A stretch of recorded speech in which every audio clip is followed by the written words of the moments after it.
सास बहू का रिश्ता। निधि और उसकी सास के बीच हमेशा किसी न किसी बात पर अनबन छिड़ी ही रहती है, जिसके चलते दोनों कभी एक दूसरे को समझने और प्यार करने की कोशिश तक नहीं करती।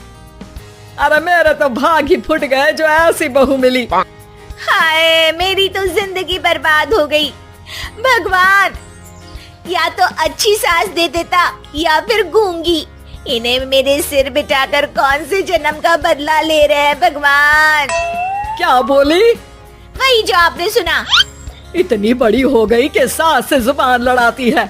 अरे यही सीख कर आई है क्या मायके से? अरे नहीं, उसके लिए तो ससुराल ही काफी है। मेरी सास ने मुझे बहुत अच्छे से जुबान लड़ाना सिखाया है। हाँ। सास बहू की तीखी नोक झोंक चल ही रही होती है कि दीपू वहाँ आ जाता है। रिश्ता करते हुए पति पत्नी की जगह सास बहू की कुंडली मिलानी चाहिए, क्योंकि अगर सास बहू का रिश्ता अच्छा नहीं तो उनका पता नहीं, पर पति की जिंदगी तो पक्का झंड है। मुझे अपने सामने कोई झगड़ा नहीं चाहिए। बस करो दोनों। दोनों शांत होकर अपने अपने काम में बिजी हो जाती हैं। दीपू ऑफिस चला जाता है, जिसके थोड़ी ही देर में दीपू की बहन कल्पना का फोन आता है। अरे कैसी है रे बेटा? ससुराल में सब बढ़िया है ना? कोई तुझे परेशान तो नहीं करता? सास की बात सुनकर पास खड़ी निधि हंसकर कहती है, अरे वाह रे ऊपर वाले, खुद बहू को शांति से सांस भी नहीं लेने देती और बेटी से पूछ रही है कोई परेशान तो नहीं करता। अरे मेरी बेटी तुम्हारी तरह नाकारा और बदतमीज नहीं है, इसलिए उससे पूछना बनता है।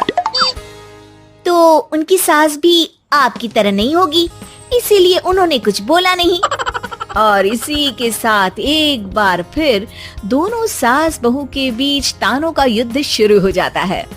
फिर कल्पना कुछ देर तक तो फोन पर सुनती रहती है, पर जब दोनों चुप होने का नाम तक नहीं लेती तो वो चिल्लाते हुए बीच में बोलती है, अरे बस करो, यहाँ फोन कान पर लगाए जब मुझसे आप दोनों की बातें सुनी नहीं जा रही तो मेरा बेचारा भाई न जाने किस हाल में होगा।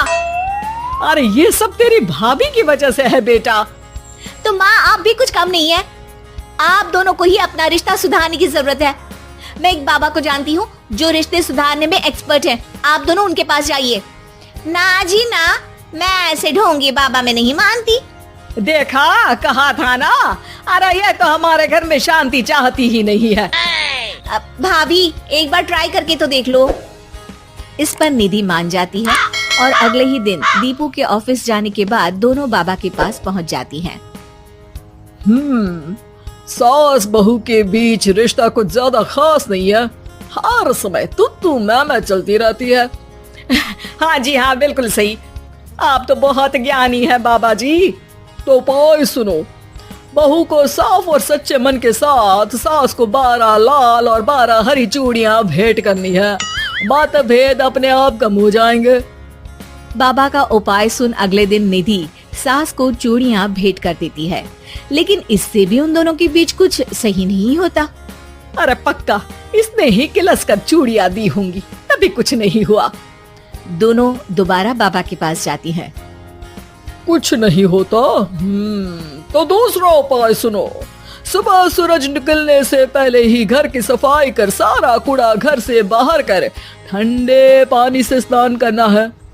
इससे दोनों के बीच रिश्ते अच्छे हो जाएंगे। अरे इतनी जल्दी मम्मी जी ही उठ सकती हैं, ये आपको ही करना पड़ेगा। मैं अकेली तो लड़ाइयाँ नहीं करती ना। बाबा का उपाय मानते हुए अगली सुबह से सास जल्दी उठ सूरज निकलने से पहले घर की सफाई कर ठंडे पानी से नहाने लगती है। ये सब कुछ दिन तक चलता है, जिससे अभी भी दोनों के रिश्ते तो नहीं सुधरते, पर सास की तबीयत खराब होने लगती है। अब लगता है आपने मन से काम नहीं किया होगा, तभी तो रिश्ता वैसा का वैसा पड़ा है और तबीयत खराब हो गई। अरे सही कहती थी तुम, कल मुहा ढोंगी बाबा। देर आए पर दुरुस्त आए। चलो आराम करो अब निधि बाकी काम छोड़ सास की सेवा करने लगती है। अपनी पत्नी और माँ में ऐसा बदलाव देख दीपू बिल्कुल हैरान रह जाता है। अरे कहीं बाबा ने कोई जादू टोना तो नहीं कर दिया? मेरी माँ और पत्नी इतना घुल मिल कर तो नहीं रहती। ओहो, सरकाज़म। बस बस अब जाओ और अपना काम खुद कर लो, मुझे मम्मी जी का ख्याल रखना है। निधि की बात सुन हैरान दीपू बस उन्हें देखता रह जाता है और निधि सास का ध्यान रखने में लगी रहती है। इसी तरह दिन बीतते हैं और निधि आधे से ज्यादा समय सास के साथ बिताने लगती है, जिस वजह से उन दोनों का रिश्ता पहले से अच्छा होने लगता है और वो एक दूसरे को समझने लगती है। बहू, मैं सोचती हूँ एक बार उसे ढोंगी बाबा के पास जाना चाहिए, उसे सबक सिखाने के लिए। अरे पर मम्मी जी, उसकी क्या जरूरत है, हमारे घर में सब ठीक है, फिर वो कुछ भी करे, हमें उससे क्या। दोनों के बीच ये बात हो ही रही होती है कि तभी बाबा कल्पना के साथ उनके घर आ जाते हैं। माँ, बाबा आप दोनों से मिलना चाहते थे, इसलिए मैं उन्हें यहाँ ले आई। अरे पर हमें इस ढोंगी बाबा से नहीं मिलना। हाँ, मेरी बहू बिल्कुल सही कह रही है। जो कुछ समय पहले एक दूसरे को मारने को चलती थी, आज एक ही लय में बात कर रही है। आपको अपने रिश्ते के लिए किसी बाबा के नहीं, अपने आप की जरूरत होती है। रिश्ता सुधारने के लिए जरूरी है कि सास बहू को अपनी बेटी और बहू सास को अपनी माँ जैसा समझे और प्यार दे। उपाय तो बस एक तरीका है लोगों को समझाने का कि असली उपाय उनके पास ही है, आपको बस उन्हें समझना है।